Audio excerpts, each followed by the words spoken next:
Imagine this for a second. What if Amazon just, couldn't remember what you bought last time? Or maybe Netflix, having a zero idea what shows you actually like.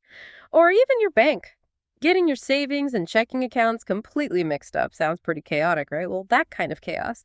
That's basically what we'd have without one of the most fundamental but often invisible technologies shaping modern business today: databases. Get ready to level up. This deep dive is your essential guide to understanding the tech that's reshaping every single industry. Now, before we really plunge into the depths of data, if you're finding these insights valuable, just take a quick moment to like, subscribe, and share this deep dive. Seriously, you won't want to miss our insider tips. They could really help position you for a bright future in whatever career path you choose. And remember, for even more resources that complement today's discussion, definitely check out the description below. We've put some good stuff there for you. Okay, so today we're embarking on a journey right into the incredibly dynamic world of databases. Our mission here is to equip you with those foundational skills you need to apply essential and also emerging information technology tools in a business context. We'll explore how databases are way more than just, digital storage units. They're really dynamic powerhouses. They drive pretty much everything from word processing and spreadsheets, yeah, even those, right up to cutting-edge data analytics and how businesses really use the internet effectively. For every business student listening, whether you're here at the Dr. Ciampa College of Business or elsewhere, getting a handle on databases is absolutely crucial. It's truly about connecting that academic insight you're gaining with the real-world tech applications that define modern commerce. It's where the theory meets practice. And what's truly fascinating here, I think, is that while databases might sound really technical, maybe even a bit intimidating, they are, without a doubt, the undisputed backbone of pretty much every business decision being made today. Just think about it for a moment. From meticulously tracking every single customer purchase to strategically analyzing complex market trends, the fundamental ability to manage information and, more importantly, extract value from that information effectively. That's a profound competitive advantage. So we'll explore not just what databases are, but I think more importantly, why mastering these concepts is absolutely critical for your career growth. This really lays the groundwork for you to grasp those core IT concepts. We're talking hardware, software, security, privacy, as they all apply to these vital systems. Absolutely. And consider this. Every single interaction, every transaction, every little piece of digital information a company generates or even receives, it all needs a home. But not just any home, right? It needs an organized, accessible, and critically, a secure home. This is precisely why in today's economy, data truly is the new currency. It's not just some byproduct anymore. It's the raw material that actually fuels decision-making. It informs strategic direction, and it propels innovation forward. So for you as an aspiring business professional, understanding how to effectively manage this vast ocean of information isn't just a nice to have skill. No, it's a fundamental requirement now. It empowers you to support strategic business initiatives. It positions you for those really interesting data-driven careers across fields like accounting, finance, marketing, management, you name it. And ultimately, it ensures you can speak the essential language of modern commerce. There's a really powerful quote from Peter Sonnegaard, formerly of Gartner Inc., that I think just beautifully captures this. He said, "Information is the oil of the 21st century, and analytics is the combustion engine." It's honestly a perfect analogy. Think about it. Raw data, it's everywhere, it's plentiful, but it's pretty much useless until it's refined. Databases, in this metaphor, are those sophisticated refineries. They're what turn that raw data into invaluable fuel that powers your business engine, giving you those critical aha moments that really drive success. That analogy perfectly illustrates the essential leap, doesn't it? Going from just having data to intelligently using it. That's the key. And speaking of raw data, a really common misconception is that a spreadsheet can handle everything a database can. People think, oh, I'll just use Excel. And look, while spreadsheets like Microsoft Excel are fantastic tools for smaller, sort of isolated tasks, quick calculations, maybe presenting data neatly in rows and columns, maybe adding some basic charts and graphics. They hit their limits really fast when you're dealing with truly large, complex, and especially interconnected data sets. This is exactly where a foundational skill for business productivity comes right in. Knowing the right tool for the job. You wouldn't use a hammer to saw wood, right? Same idea. Let's think about some key differences, some scenarios. Okay, first, size. Spreadsheets. They're generally best for smaller data sets, maybe a few thousand rows, maybe a bit more. But beyond that, performance really starts to noticeably degrade. It gets sluggish. Databases, on the other hand, they're engineered specifically for massive, intricate data sets. We're talking millions, sometimes even billions of records. They allow you to manage vast amounts of business information really efficiently. Now, structure. Spreadsheets are essentially just a flat grid, rows and columns. You could organize it a bit, sure, but trying to create complex, dynamic relationships between different sets of data becomes incredibly cumbersome, messy, and honestly, very prone to error. Databases, conversely, use tables with explicit, defined relationships between them. This enables sophisticated data modeling and, crucially, ensures data integrity. Okay, what about updates? In spreadsheets, updates often require manual changes, manual recalculations. You change something here, you have to remember to change it there. That significantly increases the risk of human error. Someone forgets or types it wrong. Boom, bad data. Database systems, by their very design, offer automatic updates and validation rules. This ensures data accuracy and consistency across the entire system. That's vital for robust decision-making. And finally, collaboration. Trying to get multiple people working on the same spreadsheet in real time, it can be a nightmare, right? Limited capabilities, potential for conflicts. Especially across different departments or teams spread out geographically. Database systems inherently support this. They allow multiple users to access and work with the same data simultaneously, without conflicts. This promotes efficiency and agility in your operations. Recognizing these distinctions, that's what empowers you to efficiently manage information and leverage analytical tools like goal-seeking or what-if analysis to solve problems and make informed adjustments in any business environment. It's a core skill. Okay, so if spreadsheets are like, I don't know, simple filing cabinets maybe, what's the real advantage of a database's much more sophisticated organizational system? What are the superpowers they truly unlock for a business? Things that spreadsheets just can't do. Well, the first one, and maybe the most powerful, is the ability to establish relationships between data tables. This is really fundamental to how you create and manage data within database software. Imagine an online retailer again. They'll definitely have a table for customer information, right? Name, address, email. Then another table for all their product details, price, description, stock levels, and yet another table for every individual order placed. Now, a database doesn't just store these separately in isolation. No, it allows you to connect a specific customer record to all their past order records, and then connect those order records to the specific product records they purchased. See the connections. This interconnectedness, this web of relationships is what makes complex analysis, like personalization you might also like, and deep strategic decision-making truly possible. And there's the whole area of efficient updates and validation. Databases are built to ensure data accuracy and consistency across the board. It's baked in. So when a customer updates their address, maybe through an online portal, that change is made just once in the central customer table. And then it's automatically reflected everywhere else. That customer's information is referenced, no manual searching and replacing needed. This prevents those really costly errors and inconsistencies that often plague manual spreadsheet management.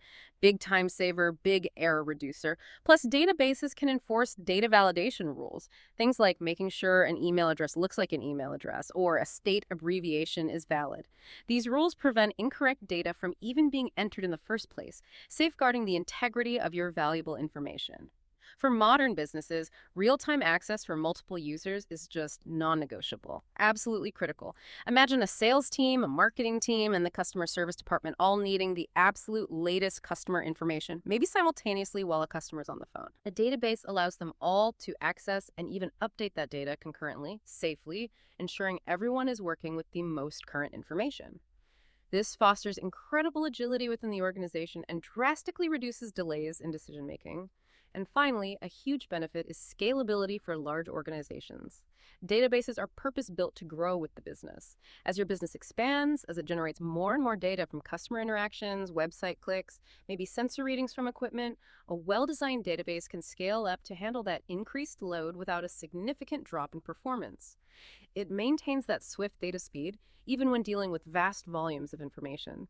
And we see the impact of these advantages literally everywhere. In retail, just think of Amazon again. Tracking millions of daily purchases, personalizing recommendations on the fly, managing a global inventory. It's all powered by massive interconnected databases working behind the scenes. Or in healthcare, hospitals securely store and manage millions, maybe billions of sensitive patient records. They ensure doctors and nurses have immediate, accurate access to critical information when, lives are potentially on the line. And banking. Relational databases form the absolute bedrock for managing billions of accounts globally and processing millions of secure, instantaneous transactions every single day. It just wouldn't work otherwise. Even in your student life, think about it, you're constantly interacting with databases. Using your university systems for course enrollment, that's a database. Accessing library research databases for a paper, Yep, database. Maybe managing your club's membership records in some system. Probably a database, too. These systems, all designed with these core advantages in mind, are the practical tools that empower you as you learn to create databases and manage data effectively using tables, fields, and relationships. It's a vital skill for anyone going into business today. Exactly. It's clear that databases are that foundational layer for managing information. Absolutely. But the software itself, the thing that allows us to actually interact with them, to organize that data and extract that value, that's equally crucial. And this brings us to what's known as a database management system, or often just DBMS. Essentially, you can think of a DBMS as your sophisticated digital gatekeeper. It's a collection of programs that enables users like you and me to interact with, define, and manage the data held within a database. It's the powerful software, often crafted by specialized database programmers, that doesn't just define the structure of your data. It also configures who gets access, user access. It meticulously monitors how well the database is performing. It handles those crucial backups, super important, and it can even restore databases back to previous stable states if something goes wrong.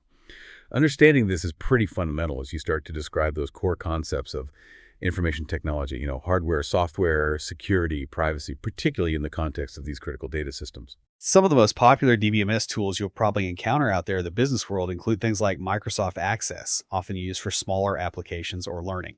Then you have the heavyweights like Oracle, MySQL, which is very popular, especially in web development, SQL Server from Microsoft, PostgreSQL, another really powerful open source option, and increasingly cloud-native solutions like Amazon Aurora or MongoDB, which is actually a different type we'll touch on later. Now, these systems are typically structured into two main components. You've got the front end and the back end. The front end, that's a user-friendly interface that you as an end user interact with directly. Think of the web forms you fill out online to register for an event, or the reports you generate for a business meeting, or even the intuitive interface of an online shopping cart. It's what you see and click on. The back end, on the other hand, that's where the real heavy lifting happens, where the data storage truly resides. This comprises the database server itself, the DBMS software running on it, and the actual physical storage where the data lives. This is where the data is securely stored, managed, and typically maintained by specialized folks called database administrators, or DBAs. So, for example, when you complete a purchase using that online shopping cart, that's the front end. The back end system, maybe in the SQL Server database, is busy processing that transaction, securely storing your order details, updating inventory levels, and so on, all happening behind the curtain. Understanding this distinction between front end and back end is really key to effectively creating and managing data, and it perfectly highlights how various business software applications integrate seamlessly within a modern business environment. Right, and this is where that strategic advantage really starts to come into focus, because the true power of a database, it's unlocked by how efficiently and how intelligently you organize the data within it. Just imagine trying to find one specific piece of information in a huge library where all the books are just, thrown randomly onto the floor in big piles. Total chaos. A database prevents that chaos by meticulously structuring the data. The primary storage units are called tables. You can kind of think of them as highly specialized spreadsheets, maybe on steroids, but they're inherently designed for creating those vital relationships and ensuring data integrity.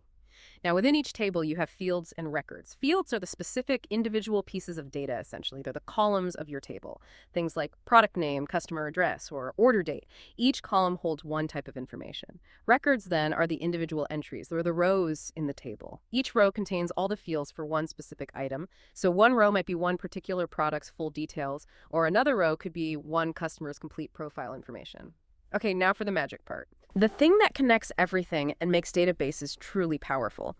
Primary keys. You absolutely have to understand these. Primary keys are unique identifiers for each and every record within a specific table. They act kind of like a social security number, but for your data. For instance, a unique product ID number, or maybe an order ID. No two records in that table can have the same primary key value. It has to be unique. A primary key must always have a value. It can't be empty or null, and, crucially, it should ideally never change once assigned. Why? Because they form the absolute backbone for reliably connecting data across different tables. They're the anchors. Now, to speed up searches, especially when you have really large tables with millions of rows, databases use something called indexes. Think of it just like the index at the back of a textbook. It allows the database to quickly locate specific records based on the indexed field without having to laboriously scan the entire table row by row. Huge performance booster. And then we have relationships. This is how different tables talk to each other. It's how you build those complex interconnected data models that mirror real-world business processes. The most common type you'll encounter is a one-to-many relationship. Think about it. One supplier can provide many different products, right? To implement this in the database, you add the primary key of the one side, in this case the unique supplier ID, as a special field called a foreign key to the many side, which would be the products table. This creates that direct link. Then you have many-to-many relationships. These are a bit more complex. For example, think about products and orders. Many different products can appear on many different orders, and one order can contain many different products. Handling this typically requires a third table, often called a junction table, or maybe a linking table. For instance, you might have an order details table that contains both the order ID from the orders table and the product ID from the products table, linking them together. It bridges the two. One-to-one relationships are less common. They're sometimes used for storing supplementary information that only applies to a few records in the main table, maybe for privacy or organizational reasons. Getting a solid grasp of these fundamental elements, tables, fields, records, primary keys, foreign keys, relationships, indexes, is absolutely crucial for you to effectively create databases and manage data using database software. It's the language you need to speak. And it's all built upon some really sound database design principles. These are important. First principle, reduce redundant data. Store each piece of factual information just once, whenever possible. You wouldn't put a supplier's entire mailing address in every single product record if that supplier provides hundreds of products, right? That's inefficient and prone to errors if the address changes. Instead, you'd store the address once in a dedicated suppliers table and simply link the products to that supplier using the supplier ID, the foreign key. Second principle, ensure accuracy and integrity. This is paramount. Incorrect or inconsistent data leads directly to misinformed decisions, which can cost businesses millions in lost revenue, wasted effort, or even reputational damage. Third, store information in the smallest logical parts. For example, always store first name and last name in separate fields, rather than having just one full name field. Why? Because this allows for far greater flexibility in searching, sorting, like sorting by last name, and reporting. And finally, a good rule of thumb. Don't include calculated data directly in your tables. For example, don't store an order total if you already store the quantity and price of each item. Instead, let the database perform those calculations on demand when you need them, maybe in a query or a report. This ensures the calculated values are always up to date based on the latest underlying data.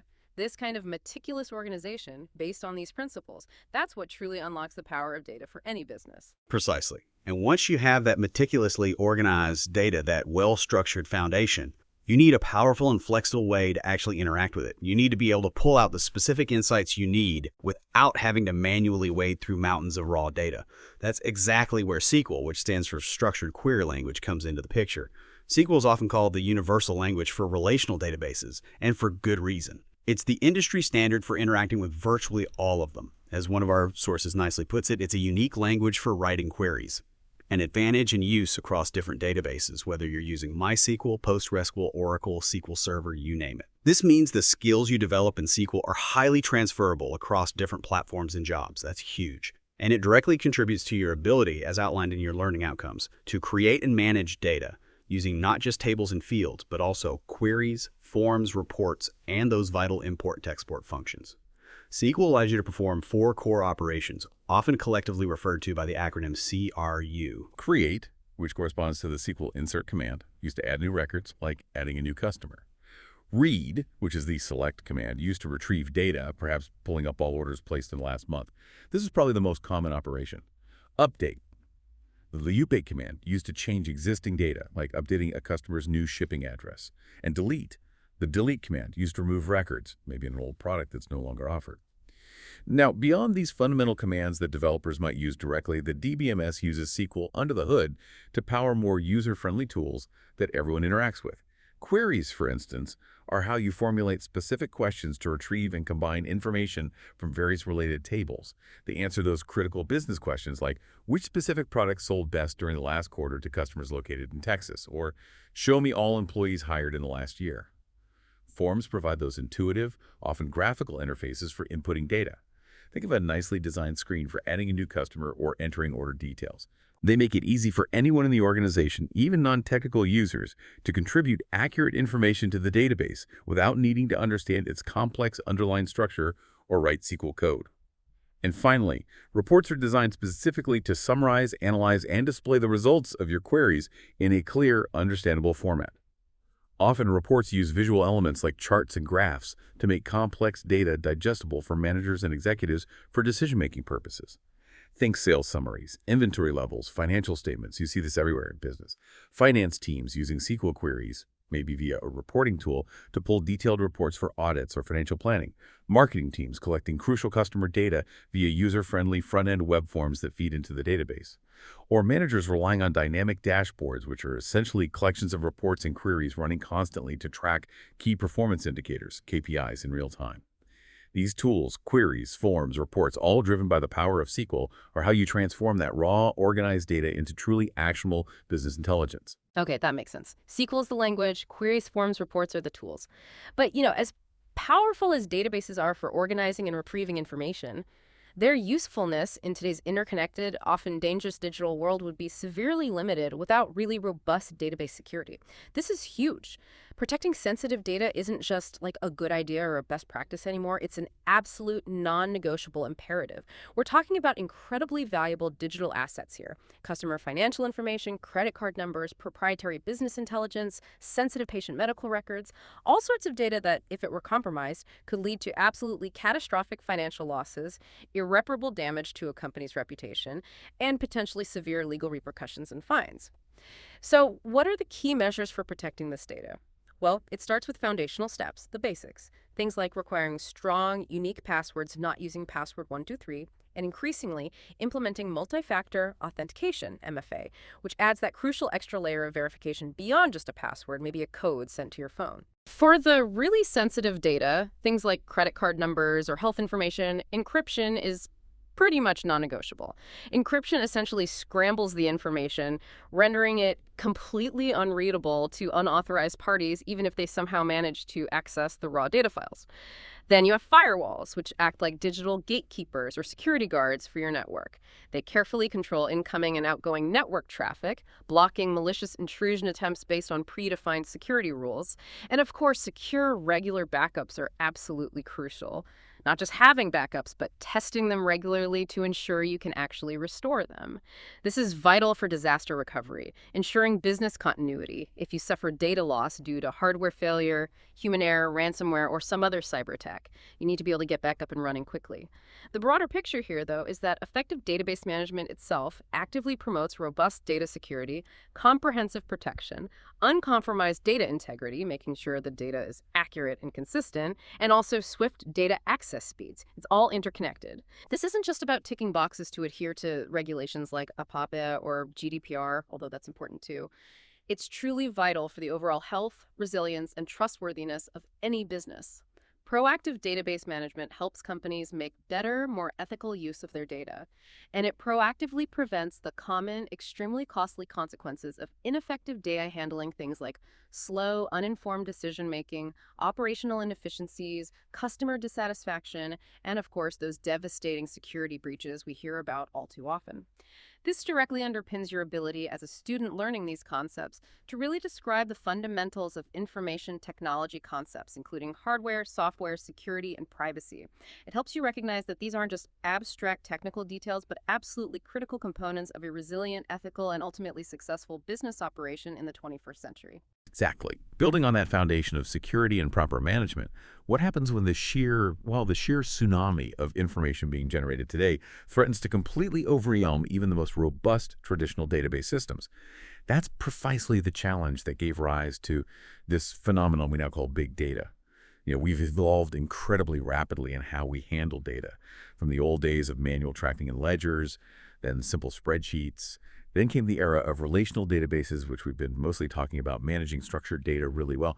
And now we're firmly in an era where data is generated and collected on a scale that was previously unimaginable, just absolutely massive amounts. Big data is often most effectively defined by its key characteristics, commonly known as the V's. Sometimes you hear 3 V's, sometimes 4, sometimes more, but let's focus on the main 4. First, there's volume. This refers to the enormous amounts of data being generated. We're talking terabytes, petabytes, even zettabytes now. Quantities far beyond the capacity of traditional database tools to handle efficiently. Think about the data generated from millions of daily online transactions across the globe, or scientific research projects like genome sequencing, producing massive data sets, or sensor data from smart cities. Second, there's velocity. This is the incredible speed at which data is generated, collected, and needs to be processed. We're talking about needing real-time insights from constantly updating social media feeds, live sensor data streaming from connected devices in the Internet of Things, IoT, or high-frequency stock market trading data, where even millisecond delays can mean significant financial losses or missed opportunities. Third, we have variety. This speaks to the incredibly diverse formats that data comes in today. It's not just neat structured data that fits nicely into rows and columns anymore. Yes, we still have structured data, like in our relational tables, but now we also have vast amounts of semi-structured data, like XML or JSON documents commonly used in web applications, and increasingly enormous volumes of completely unstructured data, things like the text from emails and documents, images, audio files, video streams. Trying to manage all this variety with traditional, rigid database models becomes very difficult, if not impossible. And fourth, there's veracity. This addresses the quality, the accuracy, the trustworthiness of all this data. With so much data flowing in from so many different disparate sources, often in real time, ensuring its reliability and correctness is a significant and ongoing challenge for businesses. Garbage in, garbage out still applies, maybe even more so with big data. Now, why did big data emerge with such force in recent years? Well, it's really a direct consequence of several converging trends. Think about the exponential growth of internet users worldwide, the proliferation of complex web applications, the explosion of e-commerce platforms changing how we shop, the pervasive influence of social networks generating constant streams of user content, and of course the rise of billions upon billions of connected devices, smartphones, sensors, smart appliances forming the Internet of Things or IoT. All of these generate continuous, massive streams of information that simply demand entirely new ways of thinking about storage, processing, and analysis. The old tools just weren't cutting it anymore. Understanding this big data landscape is absolutely key.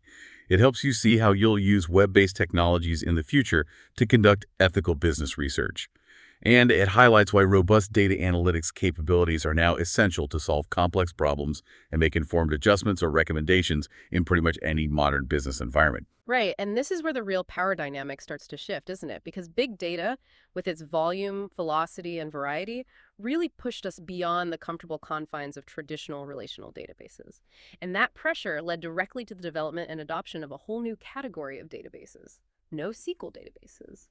The term NoSQL itself is interesting. It often stands for not only SQL, which is a great way to think about it. It signals that these databases aren't based on the rigid, highly structured principles of traditional relational database management systems, RDBMS, that rely heavily on SQL. Instead, they're specifically designed to manage big data more efficiently. They generally offer superior scalability, better performance for certain workloads, and much greater flexibility, especially when dealing with that semi-structured and unstructured data that makes up so much of big data. Now, NoSQL databases have some really distinct characteristics that set them apart from their SQL cousins. A major one is the absence of a rigid schema. What does that mean? Well, unlike relational databases where you have to define the exact structure of your tables and columns beforehand, NoSQL databases often don't require a predefined fixed schema.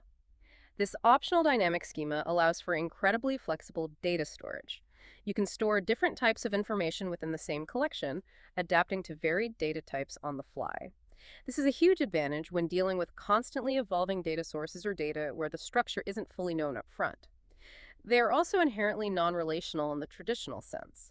Information can often be combined or nested within a single record or document.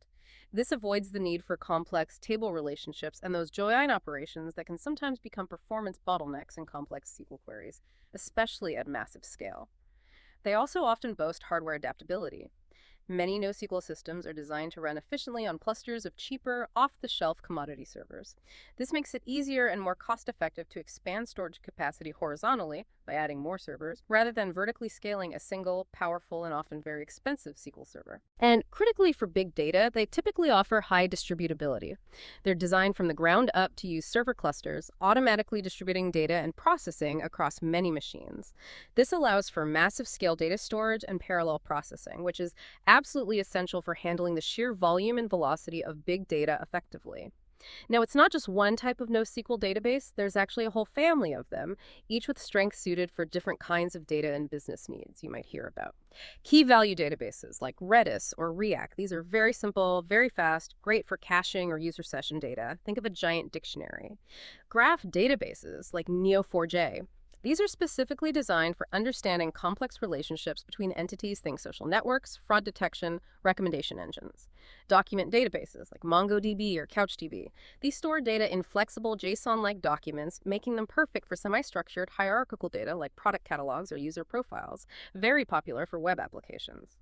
And column databases, sometimes called wide column stores like Cassandra or HBase. These are ideal for handling very large data sets with extremely high write throughput, often used for time series data or analytics. Now, compared to traditional SQL databases, the potential advantages of NoSQL are really compelling, and they often translate into significant business benefits. Cost-effective horizontal scalability.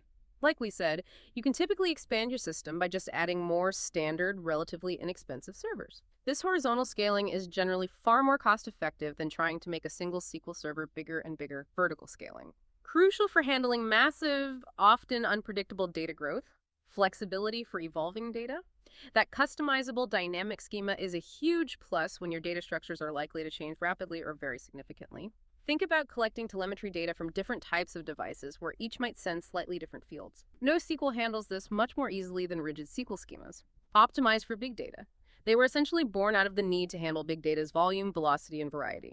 They're often more efficient for high throughput, real-time data ingestion and processing, faster basic operations, performance. In many common scenarios, especially for simple data operations like creating, reading, updating, or deleting single records, those CRD operations, NoSQL databases can be significantly faster.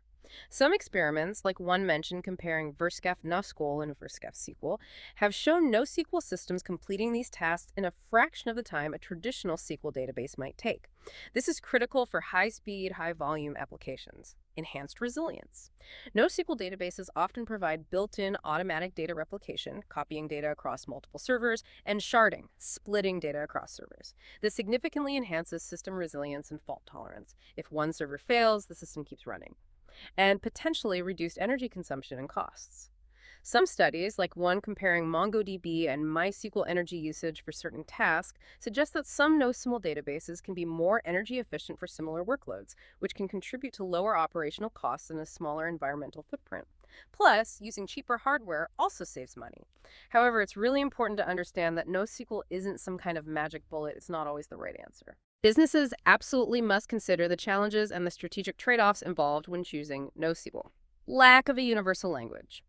One big difference is the absence of that universal SQL language and standard join-on operations we talked about. Each NoSQL database often has its own unique query language and API. This can lead to a steeper learning curve for your development teams, make it harder to find skilled staff, and increase the difficulty of migrating data or integrating applications across diverse NoSQL systems. Consistency trade-offs. Historically, many NoSQL databases prioritized availability and partition tolerance, handling network splits, over the strong consistency guarantees, those ACID properties, atomicity, consistency, isolation, durability that traditional relational databases offer. This is known as the CAP theorem trade-off. So if you're building a system where every single transaction must be absolutely perfect and immediately consistent across the system, like in core banking, you'd need very careful planning, specific configurations, or perhaps specific types of NoSQL databases that do offer stronger consistency options, though sometimes at the cost of performance or availability. Developers might need to implement consistency checks in their own application code. Security concerns. While improving rapidly historically, some NoSQL databases had weaker built-in security features compared to mature SQL systems. Things like integrated encryption, robust authentication, and authorization mechanisms, or security in clustered environments sometimes required more custom development work to implement properly. Migration complexity.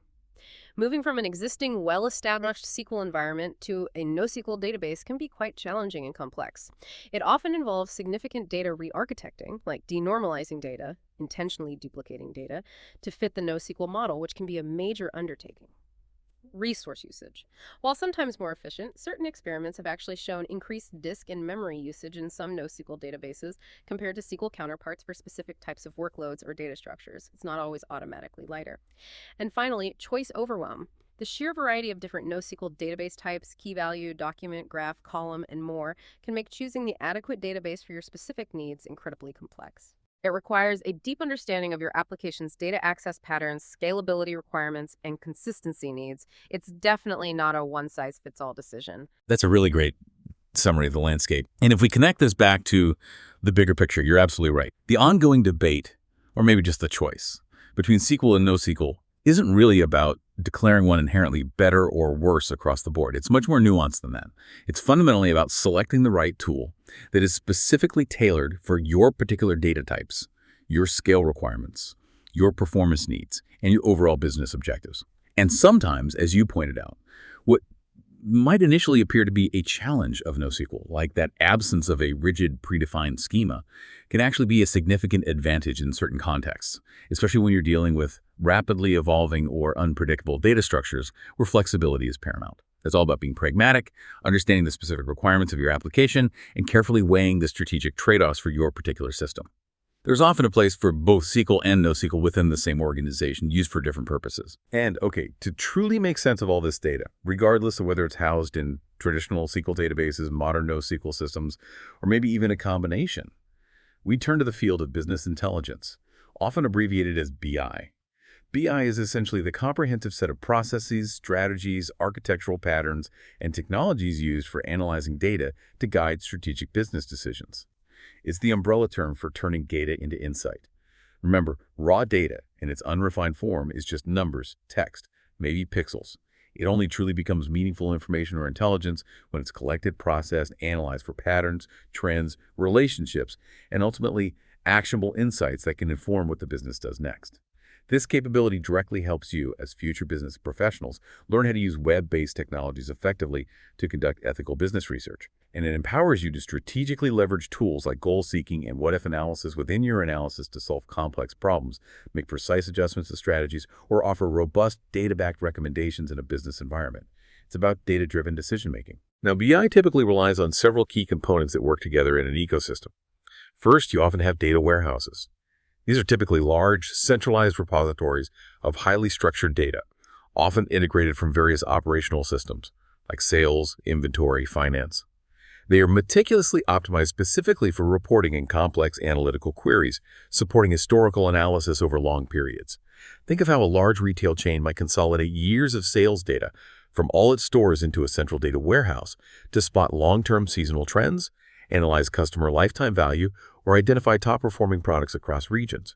They're usually built using relational database technology. Then more recently, we have the concept of data lakes. These are quite different. They are typically vast repositories designed to store enormous amounts of data in its raw, native format structured, semi-structured, and unstructured data altogether. Think social media posts, clickstream data from websites, sensor data from IoT devices, log files, even images or videos. The idea is to store everything first and then figure out how to analyze it later. This allows for broader, more exploratory analysis and is often the foundation for advanced machine learning tasks.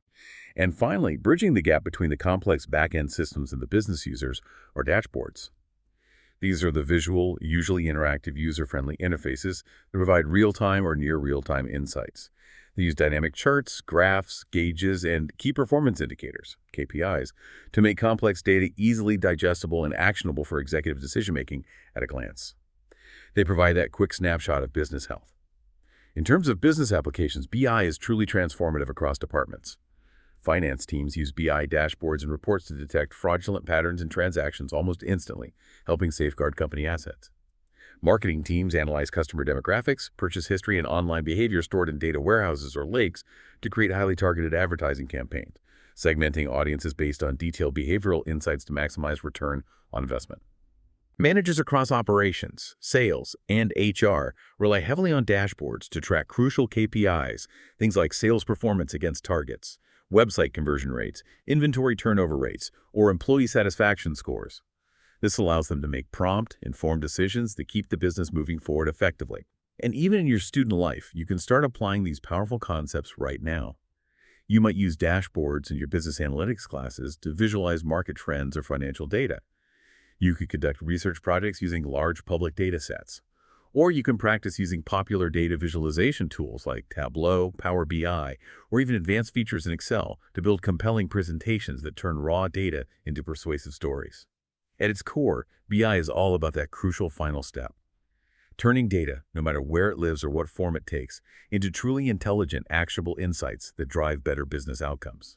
Okay, fantastic overview. Now, let's really bring this home. Let's move beyond the theory and the definitions and dive into some really fascinating real-world examples of how actual brands are winning big time with data. Because these aren't just abstract concepts floating around, right? They're tangible success stories that vividly illustrate the transformative power of databases and analytics when they're put into action effectively. Let's start with the giant, Coca-Cola. Think about their strategy for boosting customer acquisition and retention globally. Their challenge was, and still is, immense. Operating in a market with incredibly intense global competition and facing that constant, ever-present need to cultivate deep, lasting customer loyalty. It's easy to switch sodas. Their brilliant solution involved more than just flashy marketing. They didn't just create mobile apps and slap QR codes on cans for fun engagement. They shrewdly leveraged these digital touchpoints to gather invaluable direct feedback and track granular behavioral data from millions of their consumers worldwide. What are people buying? Yep. When? Where? What promotions do they respond to? This rich stream of data allowed Coca-Cola to dynamically tailor promotions to specific customer segments, offer hyper-personalized rewards through loyalty programs, and even develop entirely new products and flavors based directly on those emerging customer insights and preferences. The outcome really speaks for itself. Coca-Cola's data-driven strategies allowed them to transform what could be just generic consumer interest into highly personalized loyalty at scale. This has been a key factor in maintaining their remarkable 40% global market share in a fiercely competitive industry. Data is at the heart of that dominance. That's a great example of using data for loyalty. And then there's Netflix, which is almost the canonical example of delivering powerful marketing insights, primarily through their groundbreaking recommendation engine. Their business model presented a really unique challenge from the start. They chose an ad-free platform. That means they rely solely on subscription revenue to survive and thrive. So to keep subscribers deeply engaged month after month, and critically, to minimize churn, people canceling their subscriptions, they needed to constantly deliver relevant, compelling content that resonated individually with each user. What works for me might not work for you. Their solution was truly visionary, especially early on. They invested incredibly heavily in artificial intelligence, AI, for sophisticated data analytics and machine learning, specifically for predictive analysis of viewing habits. This massive investment allowed them to create those incredibly accurate suggestions based on movies and shows you've watched. We've all seen them, right? Leading to those familiar and often uncannily accurate because you watched or top picks for you sections. The outcome is pretty staggering. Netflix boasts a remarkably high subscriber retention rate. One statistic suggested an impressive 61% of Netflix subscribers actually return within just a year of canceling their subscriptions, often drawn back by content they missed or new recommendations. Beyond retention, this data-driven approach translates into estimated savings of millions upon millions of dollars annually. How? By accurately predicting what content will resonate most with their massive audience, enabling them to make much smarter decisions about which shows and movies to license or produce themselves. They're not just guessing. This directly illustrates how companies can seamlessly integrate business software applications, in this case, massive databases and sophisticated AI algorithms, and use web-based technologies, their streaming platform, to conduct continuous ethical business research, truly understanding customer behavior at an incredibly granular individual level. It's personalization perfected. Wow, 61% return rate is impressive. Okay, another really powerful example comes from a completely different sector, finance. Specifically, UOB Bank, which is based in Singapore. They dramatically enhanced their critical risk management capabilities by implementing an AI system. Their challenge was the sheer amount of time involved in traditional risk assessment methods. Can you believe it used to take them a staggering 18 hours just to calculate the bank's total value at risk, a key measure of potential financial losses? That kind of delay severely limited their ability to respond swiftly and effectively to emerging financial threats or market volatility. Their innovative solution was to implement an advanced AI-powered anti-money laundering, or AML, system. This sophisticated system utilizes cutting-edge techniques like advanced name screening, checking against watch lists, and complex transaction monitoring algorithms to rapidly analyze bulk transactions in real time, identifying potentially suspicious threats like money laundering or terrorist financing with unprecedented speed and accuracy. The outcome was truly transformative for their risk management function. They achieved significantly faster risk assessments, which in turn empowered UOB's decision makers to make prompt, incredibly informed financial decisions. This effectively protects not only the bank itself from fraud and regulatory penalties, but also its customers from becoming victims of financial crime. Speed and accuracy powered by AI and data. That's a critical application in finance. And when we talk about using data to drive product innovation and actual physical product development, Amazon Fresh and Whole Foods offer a really compelling case study of data in action in the notoriously tricky grocery sector.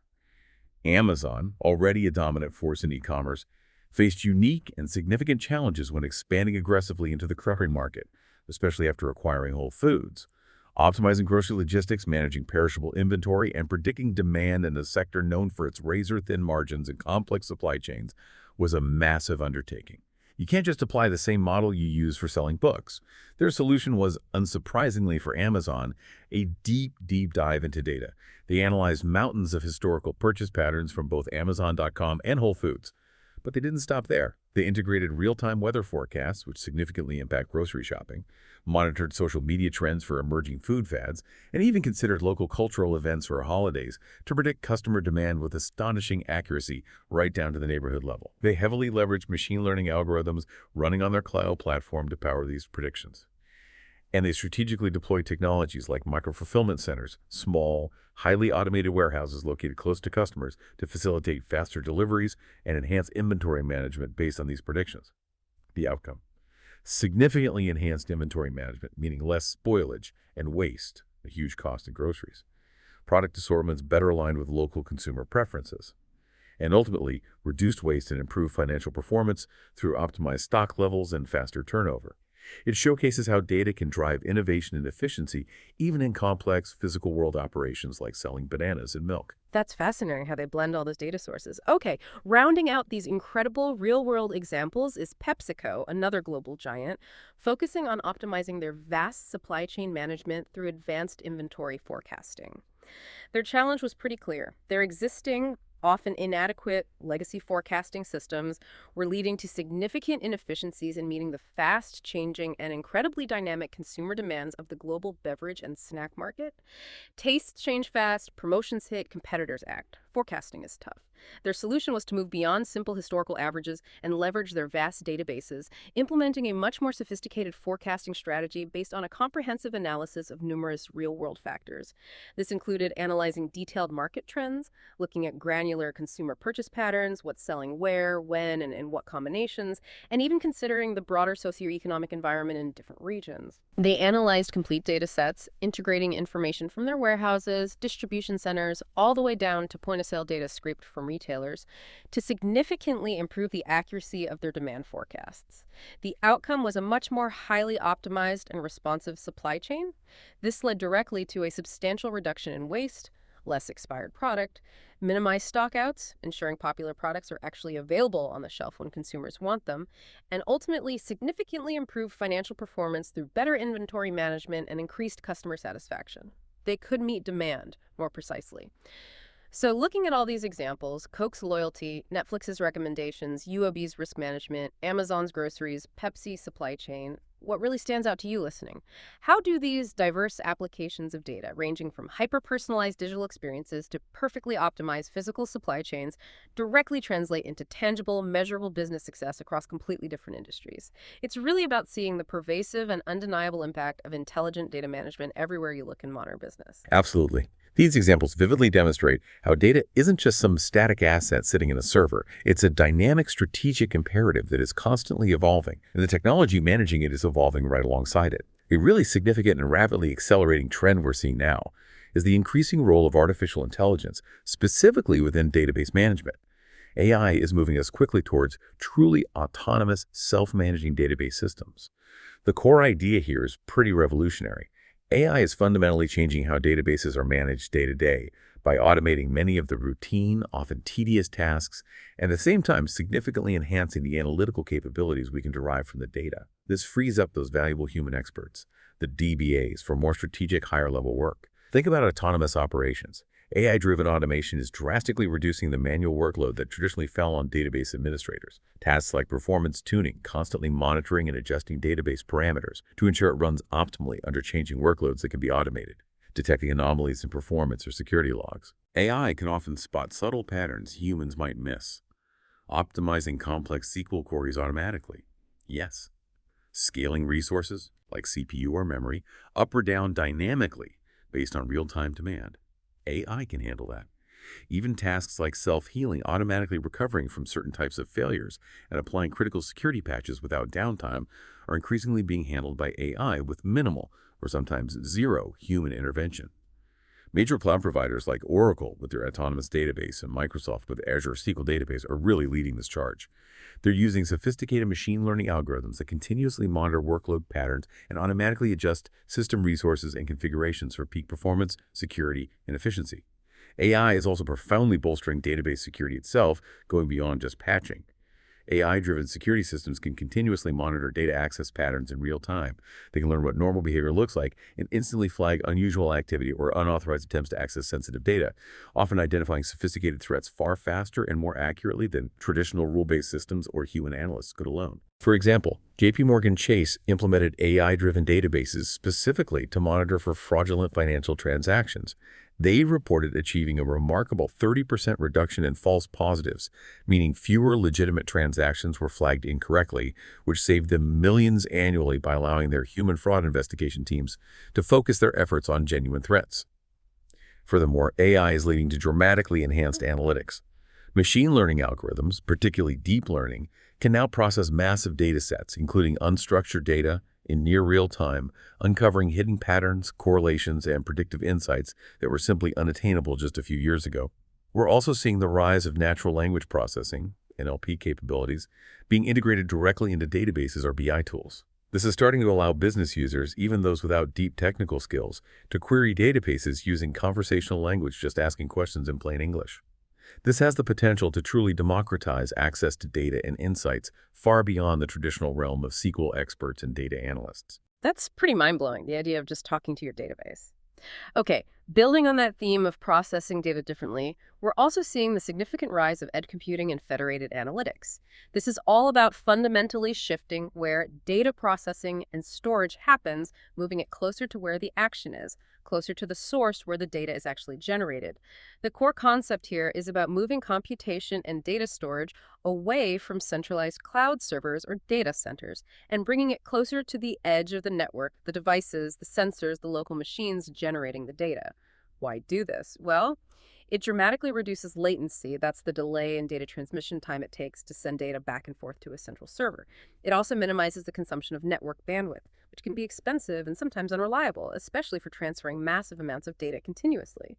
This reduction in latency is absolutely crucial for applications requiring real-time processing, where split-second decisions are absolutely vital. Think about industrial sensors, part of the Internet of Things, or IoT monitoring critical equipment in a factory. They need to detect potential failures instantly to prevent shutdowns. Or consider connected vehicles, like Tesla's self-driving cars. They're processing vast amounts of sensor data, video, LiDAR, radar every millisecond to react instantly to changing road conditions, pedestrians, or other vehicles. Sending all that data to the cloud first just wouldn't work. The processing has to happen in the car.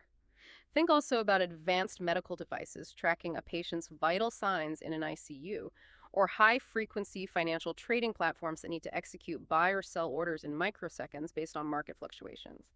Even smart city applications like traffic light optimization based on real-time vehicle flow. In all these scenarios, transmitting huge volumes of data to a distant cloud server, waiting for processing, and then getting the result back introduces completely unacceptable delays. Edge computing keeps the critical data and the processing local, enabling immediate action and reaction. Now, a really powerful extension of this idea, particularly relevant in our privacy-conscious world, is federated analytics, which often goes hand in hand with federated learning. This allows organizations to analyze data that sits across multiple decentralized sources, maybe different hospitals, different banks, or even individual user devices like smartphones, without actually consolidating all that sensitive data centrally. This is a potential game changer for preserving user privacy and significantly enhancing compliance with strict data protection regulations like GDPR in Europe or CCPA in California. Instead of bringing all the raw sensitive data together into one potentially vulnerable location, The analytical algorithms or machine learning models actually travel to the data where it resides. They perform the analysis locally, extract the necessary insights or model updates, and then bring only the aggregated anonymized results or model improvements back to the central server. The underlying sensitive individual information never leaves its original location. And it's worth mentioning that the ongoing global rollout of 5G networks is rapidly accelerating the feasibility and adoption of all this. 5G provides the much faster data transfer speeds and significantly lower latency needed for edge computing and federated analytics to operate efficiently and effectively at scale across many devices and locations. That's right. The edge is becoming increasingly important. But the broader shift to the cloud continues to profoundly shape the database landscape as well. And a key innovation driving that is the concept of data as a service, often called DIAS.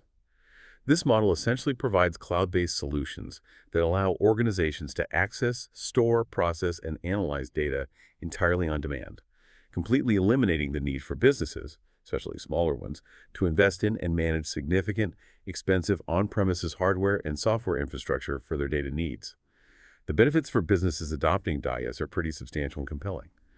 First, DIAS offers incredible scalability and flexibility. Organizations can dynamically allocate compute and storage resources based on their real-time needs.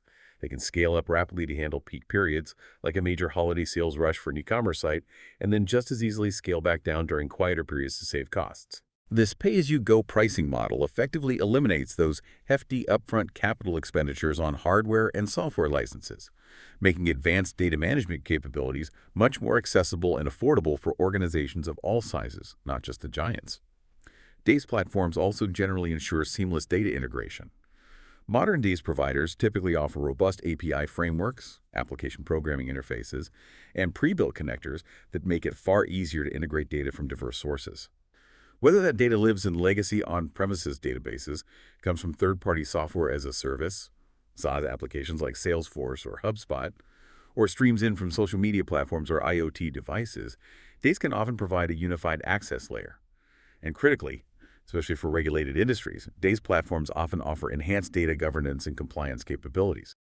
The cloud providers typically build in comprehensive security features like encryption at rest and in transit, fine-grained access controls, and detailed audit trails right into the service. This centralized control over governance helps organizations efficiently meet complex industry-specific regulations and data privacy standards. For example, platforms like Amazon's DAPN's offering allow businesses not only to manage their own data, but also to access curated third-party data sets securely, streamlining operations while ensuring robust data protection and compliance are maintained by the provider. Okay, so H.Schuessler leverages the cloud for flexibility. But while that's happening, another really fascinating innovation is attempting to kind of bridge that gap we talked about earlier, the gap between traditional SQL databases and the more scalable NoSQL databases. This has led to the emergence of what are sometimes called new SQL databases. The core concept here is really ambitious, trying to combine the best attributes of both worlds. They aim to deliver the horizontal scalability and high-performance advantages often found in NoSQL systems, but without sacrificing the strong transactional consistency guarantees, those AC properties, and the familiar SQL interface that are the hallmarks of traditional relational databases. It's like trying to get your cake and eat it, too. So how do new SQL databases attempt to achieve this tricky balance? Well, they often employ several key architectural features. Many use distributed SQL processing. They can take a standard SQL query and execute it in parallel across a cluster of multiple nodes, much like how a supercomputer breaks down complex problems. They typically rely on a shared nothing architecture. This means each node in the cluster is independent, with its own processor, memory, and local storage.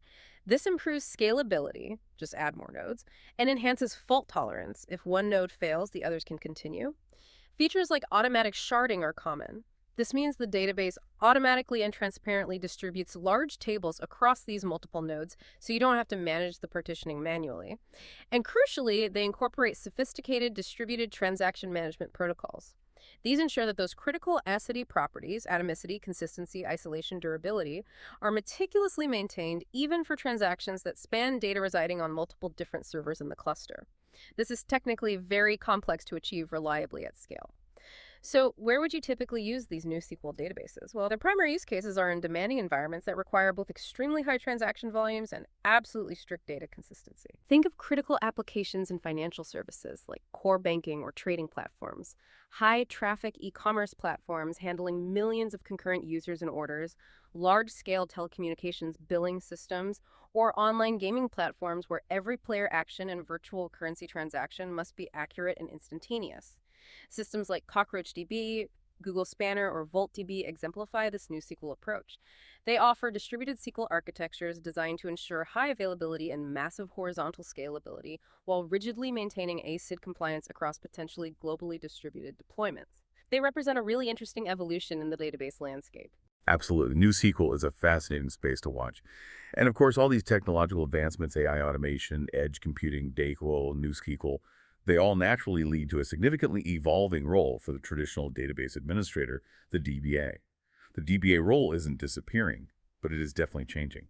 The traditional DBA, who might have spent a large portion of their time focused on routine maintenance tasks like backups, patching, and manual performance tuning, is now shifting towards a much more strategic focus. This means less time spent on those mundane, often repetitive tasks, especially as AI increasingly automates them, and significantly more time dedicated to critical, high-value strategic initiatives. Things like architecting and executing complex cloud migration strategies, moving databases from on-premises to AWS, Azure, or GCP, designing and implementing robust data security architectures, and navigating the increasingly complex landscape of data privacy compliance requirements, like GDPR, CCPA, and others, which are constantly changing and carry significant legal weight. This shift means that entirely new skills are becoming paramount for modern DBAs to thrive and remain relevant. They increasingly need expertise not just in databases, but also in AI and machine learning concepts, particularly how they apply to database optimization and monitoring. A deep understanding of cloud platform technologies from the major providers, AWS, Azure, GCP, is now essential. Proficiency in DevOps principles and continuous integration, continuous delivery, CI/CD pipelines, is also becoming crucial, as databases need to be integrated seamlessly into automated application deployment workflows. Expertise in data privacy compliance, understanding the nuances of regulations like GDPR and CCPA, is no longer optional but a core requirement. And given the diverse landscape we've discussed, multi-database expertise encompassing relational, NoSQL, and NewSQL systems is becoming increasingly valuable. DBAs can't just be experts in one anymore. This new landscape also requires DBAs to engage in far more cross-functional collaboration than perhaps they did in the past. They need to work closely and effectively with software development teams, DevOps engineers, security teams, and data scientists to streamline database workflows, ensure seamless integration across the entire application lifecycle, and align database strategies with overall business goals. So what does all this mean for you as future business professionals listening to this? These trends clearly highlight the paramount importance of developing adaptable skills, embracing a mindset of continuous, lifelong learning, and cultivating a holistic understanding of how information technology integrates with and drives business strategy. That's how you'll remain competitive and valuable in the job market. It directly prepares you to effectively integrate various business software applications and confidently apply both essential and emerging IT tools throughout your entire career journey. The landscape is changing fast, and you need to be ready to change with it. Okay, so we've explored all these exciting innovations, AI, Edge, BCIS, NewSQL, and the evolving roles needed to manage them. That's the upside. But it's absolutely crucial that we also address the very real, very significant critical challenges and ethical considerations that businesses and society as a whole face in this rapidly evolving, intensely data-driven world. It's not all smooth sailing. Despite all the incredible technological advancements we've discussed, effective database management, even looking ahead to 2025 and beyond, still presents some pretty significant practical hurdles for organizations day to day. One major persistent pain point for many organizations, especially larger ones, is dealing with access woes and permission management. Think about the process of manually provisioning, granting, and then later revoking access for users or applications. This involves dealing with things like database passwords, encryption keys, digital certificates, API tokens, and various other authorization credentials. Doing this manually across potentially hundreds or thousands of databases and users is incredibly time-consuming, it's inherently complex, and it's highly prone to human error. Someone grants too much access or forgets to revoke it. For example, just forgetting to revoke a single SSH key or database credential during employee offboarding can leave a dangerous backdoor open, potentially compromising business-critical systems and sensitive data long after the employee has left. This could lead to the exfiltration, theft of valuable trade secrets or confidential customer data. It happens. And this ties directly into the broader challenge of onboarding and offboarding employees securely and efficiently at scale. Getting secure access management right for new hires, ensuring they have exactly the right level of access they need to do their jobs effectively from day one, but no more the principle of least privilege, that's tough. And conversely, completely and reliably removing all access privileges for departing employees across all systems is equally challenging. Overlooking just one credential can create significant lingering security risks, while delays in granting necessary access for new hires can hamper productivity and cause frustration. It's a difficult balancing act. Then there's the whole area of maintaining audit trails. Being able to track who accessed what data, when, and what changes they made is essential for security investigations, troubleshooting problems, and meeting strict regulatory compliance requirements, like SOX or HIPAA. But establishing, consistently reviewing, and effectively centralizing these detailed logs across a diverse landscape of different databases, SQL, NoSQL, cloud, on-prem for compliance and operational observability, can be a tedious, complex, and often fragmented task. Critical logs needed for an audit or investigating a security incident can easily be missed if they're scattered across multiple disparate systems with different logging formats. And finally, related to access, there's the concept of just-in-time JIT access. Sometimes users, like DBAs or developers, legitimately need temporary elevated privileges to perform urgent, specific tasks, maybe troubleshooting a production issue or deploying a critical fix. Providing this temporary elevation is often necessary for operational flexibility. However, it's inherently risky if those elevated privileges aren't automatically and immediately revoked as soon as the specific task is completed. If those powerful privileges linger longer than absolutely necessary, it significantly increases the potential attack surface for malicious actors, internal or external, who might compromise that user's account, creating unnecessary vulnerabilities. Fortunately, more sophisticated solutions, often called infrastructure access platforms or privileged access management (PAM) tools, are emerging to help automate these painful processes. They aim to provide secure, temporary, least privilege access based on roles and policies, and offer centralized auditing to ease these persistent pains for businesses. But these challenges are very real for many organizations today. They absolutely are. And facing these operational complexities head-on raises an even more important question for all of us as we design, build, and use these powerful data systems. With all this incredible capability and complexity, what are our fundamental responsibilities? The ethical imperative in big data analytics is undeniable, and it's something that demands careful, ongoing consideration from every single business professional, not just the tech folks. It affects everyone. Let's break down some key ethical dimensions. First, consider privacy. The challenge here is immense and multifaceted. We face the constant threat of deliberate misuse of personal data, as well as accidental breaches and unauthorized access. And it's not just about keeping data locked down. Even data that has supposedly been anonymized, stripped of direct identifiers like name or address, can often be re-identified by combining it with other publicly available data sets using sophisticated techniques. This raises serious concerns about potential surveillance, as highlighted by reports in the past about human reviewers listening to anonymized Amazon Alexa voice recordings for quality control purposes. Where do we draw the line? A key part of the solution lies in developing and deploying advanced privacy-enhancing technologies. Techniques like differential privacy, which companies like Apple and Google employ, work by adding precisely calculated statistical noise or randomness to individual user data before it's aggregated for analysis. The goal is to ensure individual privacy is protected mathematically, while still allowing for the extraction of meaningful, large-scale insights about group behavior. Then there's the critical issue of consent. The challenge here is that users often click Agree on privacy policies without truly understanding how their data is going to be collected, used, shared, or sold. Why? Because these policies are often incredibly long, written in dense legalistic language, and presented as part of what's often termed bundled consent. You either agree to everything the company wants to do with your data, or you can't use the service at all. There's often no granular choice. The solution demands a fundamental shift towards greater organizational transparency and user control. Businesses need to make their data collection and usage practices crystal clear, easily understandable, and readily accessible.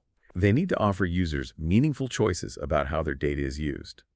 Initiatives like the Google Dashboard, which allows users to view and manage the personal data Google has collected about them across its services, are steps in the right direction, but much more is needed. Accuracy and transparency in data and algorithms are equally vital from an ethical standpoint. Using low-quality data that is outdated, incomplete, inaccurate, irrelevant, or poorly selected inevitably leads to flawed analysis and faulty decisions, which can have serious real-world consequences. The estimated economic cost of poor data quality in the U.S. alone is staggering, potentially running into trillions of dollars per year due to wasted resources, missed opportunities, and bad strategies. And a particularly serious consequence of poor or biased data is algorithmic bias. This occurs when algorithms trained on flawed or non-representative data produce systematically skewed results that disadvantage certain groups. We've seen troubling examples like facial recognition systems exhibiting significantly higher error rates for individuals with darker skin tones, particularly women.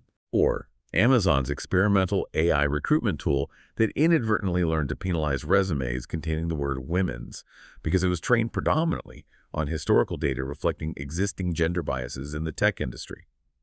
The solution here requires rigorous assessment of data sources and collection methods, implementing robust processes for identifying and correcting errors or biases in data, and maintaining transparency about what data is being collected and how algorithms are using it to make decisions, especially in sensitive areas.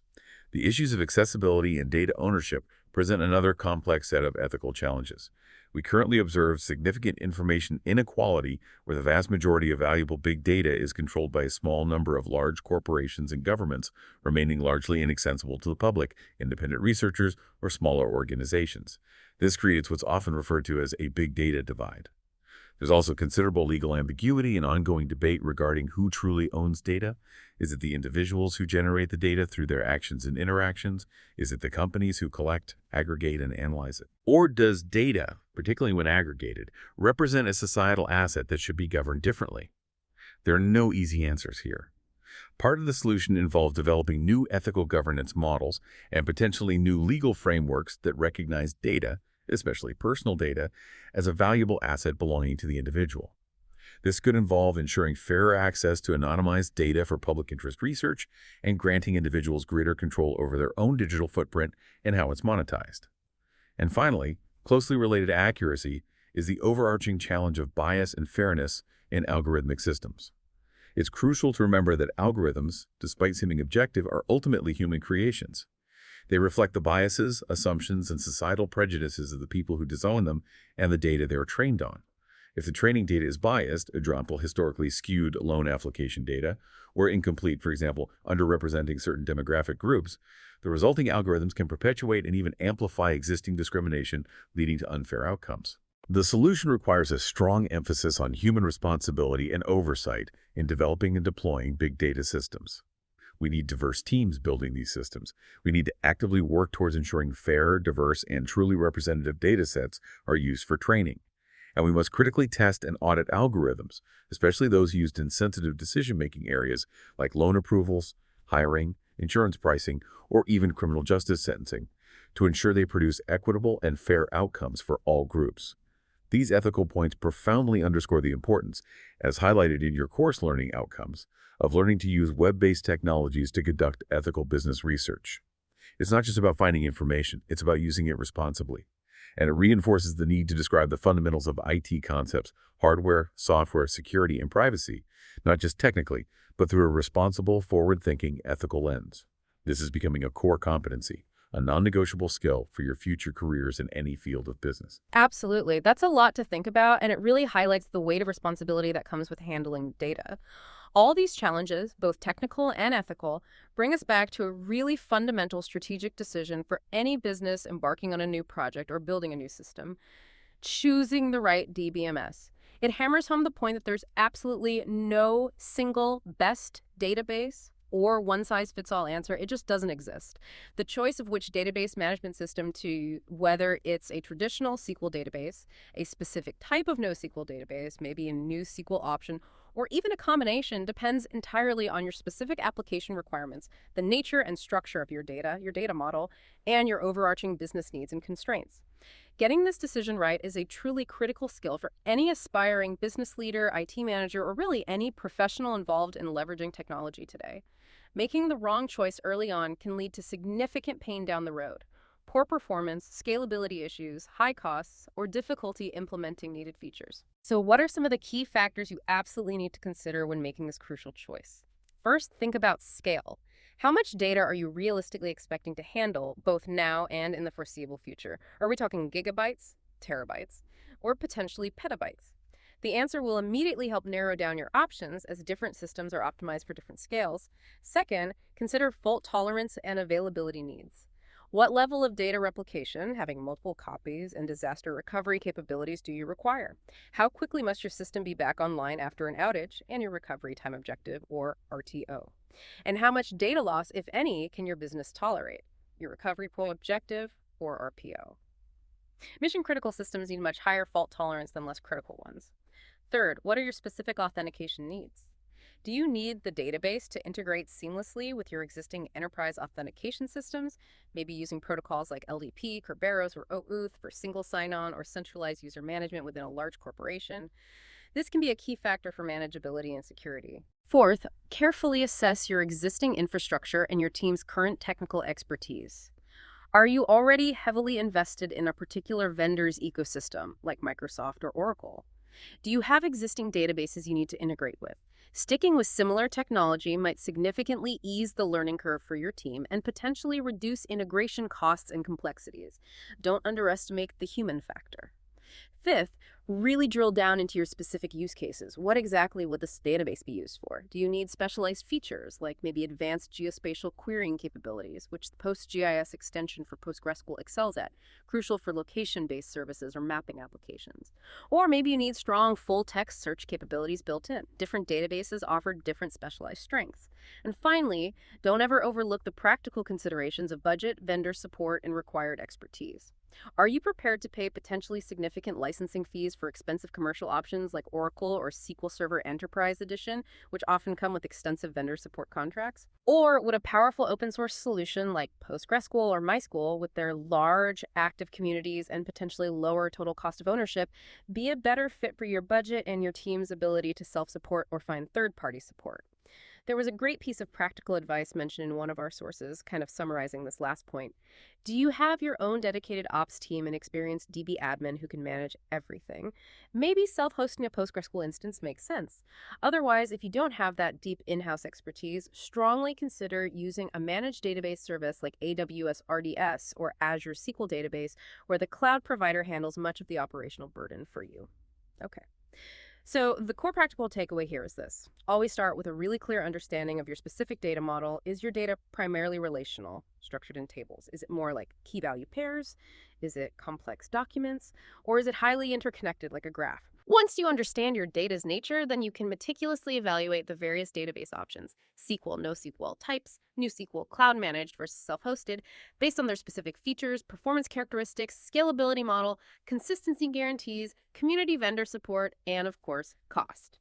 This process of making informed technological decisions based on business needs and constraints is absolutely how you leverage databases to truly drive business success. Hashtag outro. Wow, we have certainly covered a vast amount of ground today, haven't we? We journeyed from the absolute fundamentals, the structure of databases with tables, fields, and keys, and the vital roles that database management systems play, all the way to exploring the incredible potential and also the perils of big data, the rise of NoSQL and NewSQL alternatives, and the complex ethical minefield that data analytics can sometimes represent. We saw concrete examples of how pioneering companies like Coca-Cola, Netflix, Amazon, UOB Bank, and PepsiCo are actively harnessing data not just for efficiency, but as a core strategic weapon for competitive advantage in their respective industries.